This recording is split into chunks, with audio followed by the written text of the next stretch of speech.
soft or we are dumb. I cannot say that because even I am at office like this only. So this is breadfruit Hmm. and it has good growth. Hmm. 1 year ಆಯಿತು ಇಟ್ಟು. Hmm. So bread fruit ಅಂದರೆ ಇದು ದಪ್ಪಾಗಿ ಬರುತ್ತೆ.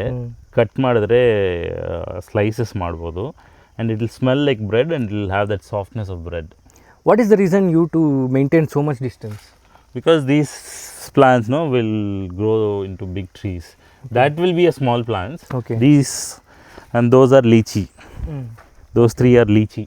Okay. You know lychee, no? No. Lychee red colour లోపల తీస్తే తెల్లగా ఉంటుంది. Lychee drink కూడా. లిచ్చి కేಳಿದೀನಿ ನೆನಪಿಲ್ಲ. So those trees will be like a banyan tree. Okay. అంత పెద్దది అవుతుంది. Okay. So that's why I planted on the corner. Okay.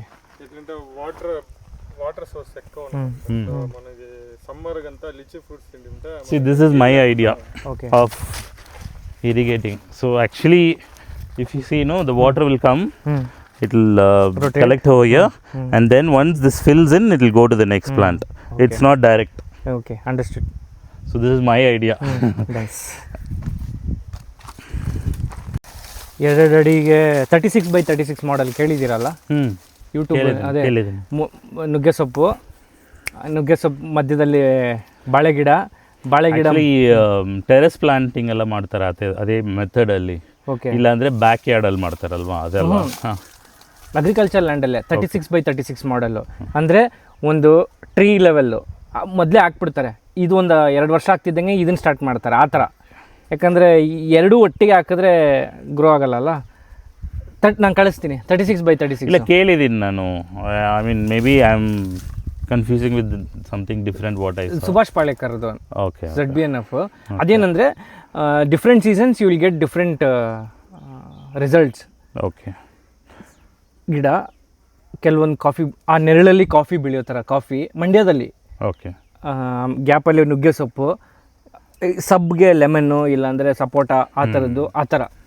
ಈಗ ನೀವು ಇಲ್ಲಿ ಹಾಕಿದ್ದೀರಲ್ಲ ಇದೊಂದು ಸ್ವಲ್ಪ ಬೆಳೀತಿದ್ದಂಗೆ ಇನ್ನೊಂದು ಹಾಕ್ಕೊಳ್ಳೋ ಥರ ಆ ಥರ ಮಧ್ಯದಲ್ಲಿ. ಈಗ ಇಲ್ಲೆಲ್ಲ ಇದನ್ನು ಯೂಸ್ ಮಾಡ್ಕೊಳ್ಳೋ ಥರ ಅವ್ರು ಹೇಳ್ತಾರೆ. ಅದು much efficient way of using. ಇನ್ನೊಂದು ಮಿಯಾವಾಕಿ ಟೆಕ್ನಿಕ್ಕು ಕೇಳಿದ್ದೀರಾ? ಕೇಳಿದ್ದೀನಿ. ಜಾಪನೀಸ್. ನಾನು ಟ್ರೀ ಪ್ಲಾಂಟೇಶನ್ಗೆಲ್ಲ ಹೋಗಿದ್ದೀನಿ ಕೇರ್ಪುರಂ ಹತ್ರ ಎಲ್ಲ. ಅವಾಗ ನಾನು ತುಂಬ ಜನರಸ್ ಆಗಿದ್ದೆ ಲೈಫಲ್ಲಿ.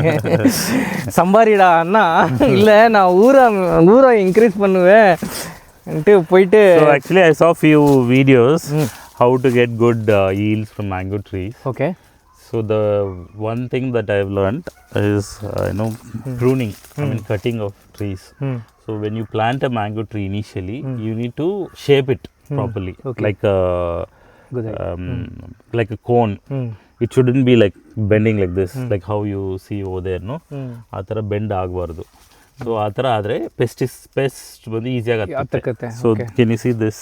It has. So these things we should be cutting it off. And these things which is going away, we shouldn't have this because ಈ ಫಾರ್ಮ್ ಆಪರೇಷನ್ಸ್ಗೆ like if you want to plough the land it will be hindrance for the tractor.